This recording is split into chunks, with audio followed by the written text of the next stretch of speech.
Hi guys, my name's Barry and welcome back to the channel. Today we're going to be looking at the very last film in the Underworld franchise, Underworld Blood Wars, and this sees the return of Celine, David and David's dad, but the rest of the characters are made up of new characters. Marius and Samira are the new antagonists in the movie, whereas Samira, she kind of acts like Craven from the first couple of Underworld movies, where she's not really bad, but she's also not really good, whereas Marius is the new big baddie in the film. Marius is after Celine's daughter Eve, but we don't know where Eve is, and Celine also doesn't know where Eve is, and that's the full plot of the movie. Marius just wanting Eve so he can be more powerful.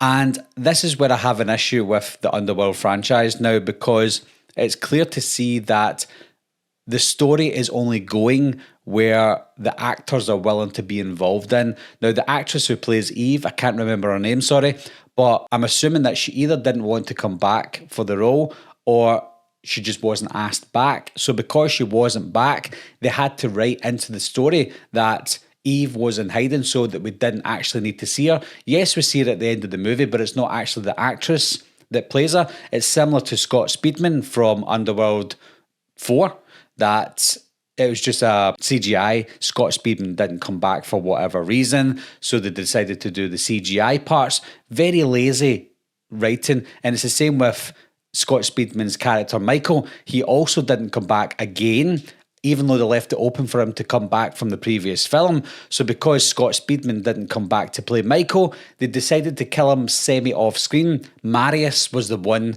that killed Michael after fighting all these bad guys throughout all the Underworld movies, and Michael surviving, killing all these powerful Lycans and vampires. He's killed by, at the time, a normal Lycan. One thing I did like was the set design of Blood Wars. Yes, it was mostly in the dark like a lot of the films, but making it and setting some of the scenes in the ice and the caves, I think that looked pretty cool because it's something that we hadn't seen before in an Underworld film. Yes, the story and the script wasn't great, but the look of the film was actually okay, apart from CGI. In fact, the CGI was probably one of the worst in the franchise. It looked clear that they didn't have a lot of money to work with in this one, so they decided to cheapen a lot of things. Maybe that's why they set it in the caves, etc. With the new cast of characters as well, I think they were okay. The white vampires, I thought they were decent. I think they could have explored that a little bit more. However, they did go into that territory of like True Blood, where we get these new types of vampires and Lycans, and I think it got a little bit too much at times. At this point in the franchise, when you look at Kate Beckinsale, it looks like she's had enough, and the look on her face shows that I don't want to be here. Why am I doing this? Now, she looked absolutely amazing. She looks fantastic, as she always has done. But the character itself and Celine, I just think she overstayed her welcome. I think the whole franchise at this point felt like it overstayed its welcome. It looked like it had something to offer, but just couldn't quite do it. Maybe they could in the future.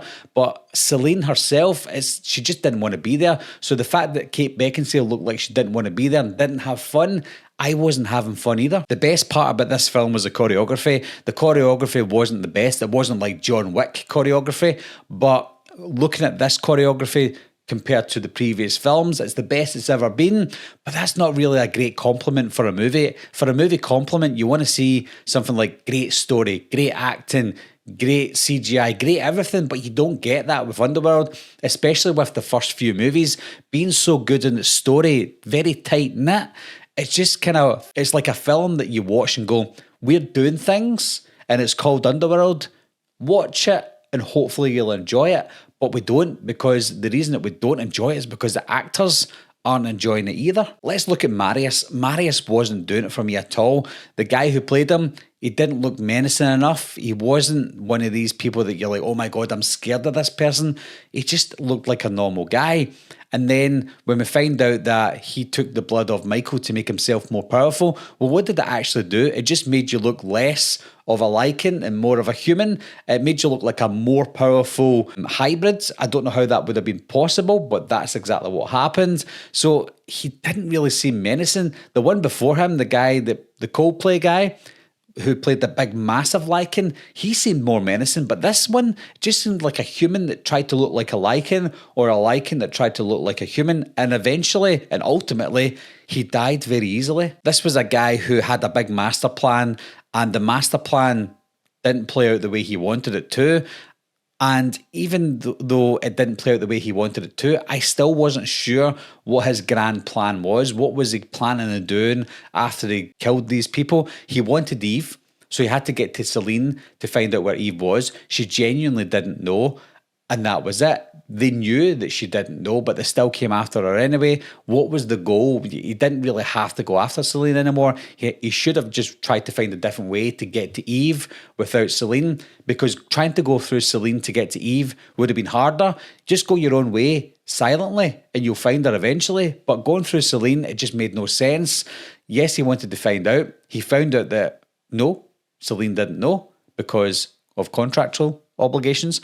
And that was it. So it was a very weak plot, a very weak reason for him to go after certain people, and overall, a very weak film. The saga wasn't closed off completely because of what we saw at the end of the movie, but let's be honest, after the end of that film, does anybody really want an Underworld 6? If it came out, if it was announced, I would definitely watch it to see what they have and see what they've got to offer, but I'm not excited if they do announce an Underworld 6. Would Kate Beckinsale be willing to return? Probably not, because it has been quite some time now, and she's supposed to be playing an immortal vampire, so she wouldn't look the same anymore, unfortunately.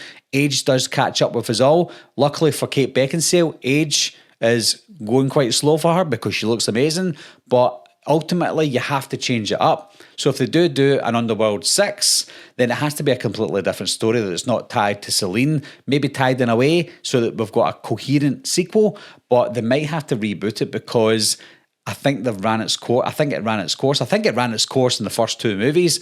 With Part 3, it was an exception because it was a prequel, but with 4 and 5, I think they were just running on empty, and with 5, it was completely emptied at the very end. So what are your thoughts on Underworld Blood Wars, guys? I know I didn't give it a great review, but it was still watchable at the end of the day. I still kind of enjoyed it because it was an action flick. It was a bit of a horror flick as well. And you got to see some cool scenes, but that was it. It wasn't amazing, but it certainly wasn't terrible either. But leave your comments down below. Let me know what you thought of the movie, and I'll talk to you soon.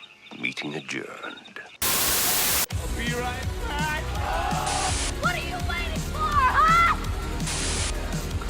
To get you, Barbara. Ever play Skin the Cat? Someone's in the back seat!